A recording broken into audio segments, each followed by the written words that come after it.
الشیطان الرجیم بسم اللہ الرحمن الرحیم۔ آج ہم اعوذ باللہ من الشیطان الرجیم کے بارے میں پڑھیں گے۔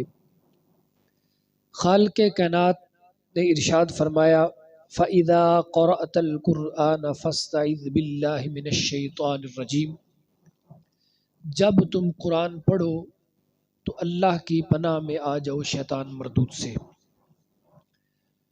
تو گویا خالق کائنات فرماتا ہے جب تم میری کتاب کی تلاوت کرنے لگو تو پہلے شیطان مردود سے اس سے برات کا اظہار کرو اور میری پناہ میں آ جاؤ۔ اس پر سوال یہ پیدا ہوتا ہے کہ جب ہم اللہ کا ذکر کر رہے ہیں تو اس خالق کائنات کے ذکر میں ہمیں شیطان مردود سے پناہ کے بارے میں کیوں حکم ارشاد فرمایا گیا؟ تو اس کے بارے میں اگر غور کیا جائے تو اس میں بہت ساری حکمتیں پوشیدہ ہیں۔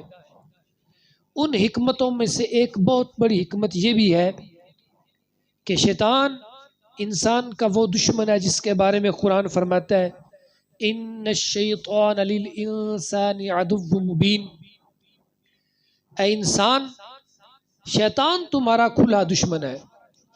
اب دنیاوی اعتبار سے ہم جب دیکھتے ہیں کہ جب ہمارا کسی دشمن سے سامنا ہوتا ہے تو اس سے مقابلہ کرنے کے لیے انسان اس سے زیادہ طاقت کی تلاش میں ہوتا ہے۔ اگر دشمن جو مقابل ہے وہ طاقت والا ہو، زور آور ہو، اس کے پاس اقتدار کی طاقت ہو، اختیارات کی طاقت ہو، تو اس سے چھوٹے درجے والا اس سے مقابلہ نہیں کر سکتا۔ اب اس سے مقابلہ کرنے کے لیے وہ ایسے دوستوں کا انتخاب کرتا ہے جو اس کی اس انداز میں تعاون کرے، معاونت کرے کہ دشمن جتنا بھی طاقت والا ہو اس سے بچا جا سکے۔ اب اس دشمن سے مقابلہ کرنے کے لیے ہمیں اس سے زیادہ طاقت والا دوست چاہیے۔ یہ ایک دنیوی اعتبار سے ہے۔ تو جب ہم قرآن پڑھتے ہیں تو شیطان اتنا بڑا دشمن ہے جس سے بظاہر مقابلہ کرنا عام لوگوں کے بس کی بات نہیں ہے۔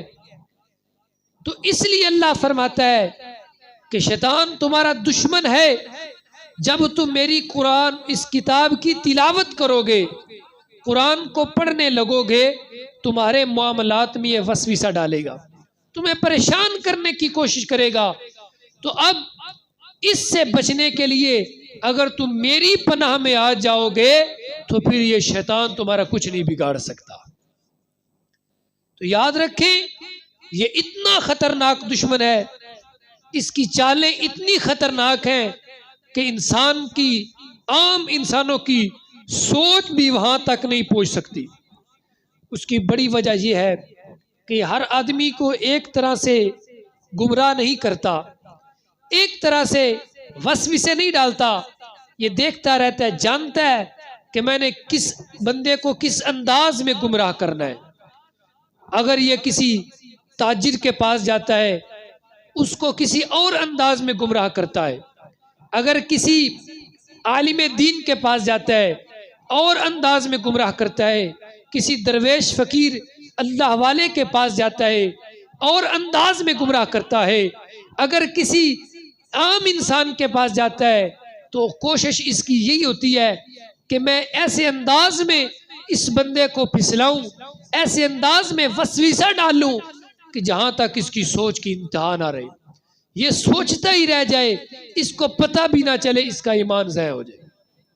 یہ شیطان وہ ہے جس کے بارے میں حدیث پاک میں آتا ہے، صحیح بخاری شریف اور مسلم شریف کے حدیث پاک ہے، اللہ کے محبوب نے ارشاد فرمایا ان الشیطان یجری من الانسان مجری الدم، فرمایا شیطان ایسا ہے کہ یہ انسان کی خون کے اندر سرایت کر جاتا ہے۔ سرایت سے مراد یہ ہے اس کی خون کے ساتھ سرایت کے تشبیہ دینے کی کئی وجوہات ہیں، ان میں سے ایک وجہ یہ ہے کہ جب انسان کے اندر خون دوڑتا ہے، عام انسان کو نہیں پتہ چلتا کہ میرے اندر خون دوڑ رہا ہے، اس کی حرکت کو وہ محسوس بظاہر نہیں کر سکتا۔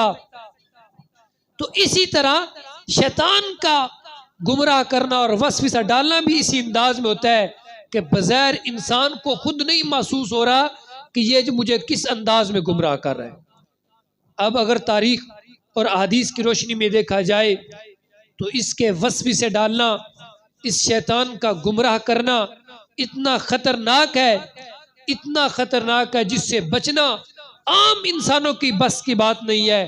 اس لیے خالق کائنات نے ارشاد فرما دیا فَإِذَا قَرَأْتَ الْقُرْآنَ فَاسْتَعِذْ بِاللَّهِ مِنَ الشَّيْطَانِ الرَّجِيمِ، جب تم قرآن پڑھو تو خالق کائنات کی پناہ میں آ جاؤ۔ اب یہ کس انداز میں گمراہ کرتا ہے، اس کے گمراہ کرنے کے کتنے طریقے ہیں۔ درۃ الناصحین میں آتا ہے، حضرت اکرمہ فرماتے ہیں کہ ایک جنگل میں ایک درخت تھا، لوگ اس درخت کی پوجا کرتے تھے، عبادت کرتے تھے، اس کو الہ سمجھتے تھے، خدا سمجھتے تھے۔ تو ایک اللہ کے بندے نے، اس کے دل میں غیرت آئی، غیرت ایمانی نے اس کے اندر جوش کیا کہ جاؤ اس درخت کو کاٹ ڈالو، یہ درخت ایک گمراہی کا مرکز بن رہا ہے، یہ درخت لوگوں کو کفر اور شرک کی طرف لے جا رہا ہے۔ تو اس اللہ کے بندے نے اس درخت کو کاٹنے کا ارادہ کیا تاکہ اس درخت کو میں جڑوں سے ہی اکھاڑ پھینکتا ہوں تاکہ لوگ گمراہی سے بچ سکیں۔ حضرت اکرمہ فرماتے ہیں کہ وہ بندہ جب چلا، اب شیطان نے کس انداز میں گمراہ کیا، شیطان اس کے پاس آیا، اس نے پوچھا تم کہاں جا رہے ہو؟ اس اللہ کے بندے نے فرمایا کہ میں فلاں درخت، وہ ایک گمراہی کا اڈا بن رہا ہے، شرک کا ایک مرکز بنا جا رہا ہے، میں اس شرک کے مرکز کو ختم کرنے جا رہا ہوں۔ شیطان نے کہا کہ تو اکیلا اتنے بندوں کا کیسے مقابلہ کرے گا؟ اس بندے نے کہا مجھے اپنی جان کی کوئی پرواہ نہیں ہے، اگر اللہ کی راہ میں میری جان چلی جائے تو مجھے کوئی پرواہ نہیں، لیکن میں اللہ کی ذات کے مقابلے میں شرک نہیں برداشت کر سکتا۔ اس بندے نے کہا، جو شیطان تھا انسانی صورت میں آیا، اس شیطان نے کہا میں تجھے وہ جگہ ختم نہیں کرنے دوں گا، وہ درخت نہیں کاٹنے دوں گا۔ اس نے کہا تو کیسے نہیں کاٹنے دے سکتا مجھے؟ میں تو کاٹوں گا چاہے پوری دنیا میرے مخالف ہو جائے۔ اس نے کہا کہ اگر کاٹنا ہے پہلے مجھ سے مقابلہ کرنا پڑے گا۔ اس بندے نے کہا ٹھیک ہے آؤ مقابلہ کر لیتے ہیں۔ شیطان کے ساتھ اس کا جھگڑا ہو گیا، جب ہاتھا پائی ہوئی تو اس بندے نے شیطان کو بچھاڑ دیا۔ جب شیطان کی کمر زمین پر لگ گئی، اس نے کہا کہ نہیں دوبارہ پھر مقابلہ کرتے ہیں۔ پھر مقابلہ ہوا، اس کی کمر پھر زمین پر لگ گئی، شیطان کی بندہ پھر جیت گیا اللہ والا۔ پھر تیسری بار شیطان نے کہا نہیں اب پھر میں مقابلہ کروں گا، اگر میری کمر تم نے زمین پر لگا دی میں اس ارادے سے ہٹ جاؤں گا۔ اس بندے نے کہا ٹھیک ہے۔ تیسری بار جب مقابلہ کیا تو پھر شیطان ہار گیا، اللہ والا جیت گیا۔ اب دیکھیں شیطان کس انداز میں وسوسہ ڈالتا ہے۔ شیطان نے کہا اچھا میں ہار گیا تو جیت گیا، لیکن اگر تو اب بھی اپنے ارادے سے دستبردار ہو جائے، اس درخت کو کاٹنے سے اس کا ارادے کو ترک کر دے، تو میں تجھ سے وعدہ کرتا ہوں کہ تو جب نماز پڑھے گا، اللہ کی عبادت کرے گا، نماز پڑھنے کے بعد اپنے مصلے کو اٹھائے گا تو تمہارے اس مصلے کے نیچے ہر روز تمہارا جو خرچہ ضرورت کے مطابق وہ وہاں میسر ہوگا، تمہیں خرچہ ملتا رہے گا، تم اللہ اللہ کرو، عبادت کرو، ان کاموں کو چھوڑ دو۔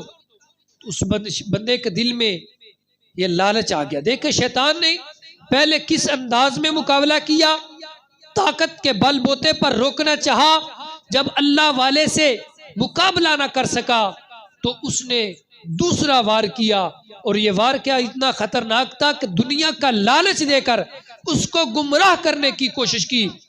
اس بندے نے سوچا بات تو ٹھیک ہے، اگر روزمرہ کے مجھے پیسے مل جائیں تو مجھے کام کرنا نہیں پڑے گا، میں دن رات اللہ کی عبادت کروں گا۔ تو اس نے کہا ٹھیک ہے اگر مجھے پیسے ملتے رہے تو میں اس درخت کو کاٹنے کا ارادہ ترک کر دوں گا۔ اب وہ بندہ اللہ والا واپس آ گیا اپنے گھر میں، اس نے نماز پڑھی، مصلی اٹھایا، نیچے سے پیسے برآمد ہوئے، وہ خوش ہو گیا۔ چند دن تک یہ معاملہ چلتا رہا، نماز پڑھتا، مصلی نیچے سے پیسے نکلتے رہے، وہ اپنے ضروریات زندگی پوری کرتا رہا اور عبادت اور زیادہ شروع کر دی کہ اب مجھے کام کی ضرورت نہیں ہے، دست غیب حاصل ہو چکا ہے مجھے۔ چند دن کے بعد پیسے آنا بند ہو گئے۔ اب اس نے جب نماز کے بعد اپنے مصلی کو اٹھایا، نیچے دیکھا پیسے نہیں ہے، اب وہ بڑا پریشان ہو گیا۔ اس نے کہا کہ یہ کیا ہو چکا ہے، پیسے بند ہو چکے ہیں میرے، اب تو میں اس درخت کو کاٹ کے رہوں گا، میں نے تو اس لیے نہیں کاٹا تھا۔ اب وہ پھر دوبارہ نکلا، وہی شیطان دوبارہ پھر سامنے آ گیا۔ اس نے کہا ابھی کہاں جا رہے ہو؟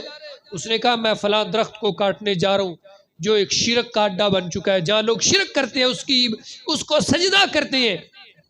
اس نے کہا میں تجھے وہ درخت نہیں کاٹنے دوں گا۔ اب بندے کے ذہن میں یہ تھا کہ میں نے اسی بندے سے پہلے 3 بار مقابلہ کیا ہے تو میں جیت گیا، یہ ہار گیا۔ اس نے کہا تو کون تھا مجھے روکنے والا، اب تو میں اس کو کاٹ کر ہی رہوں گا۔ اس نے کہا نہیں اب نہیں تو کاٹ سکتا، اگر کاٹنا ہے تو مجھ سے مقابلہ کر لے۔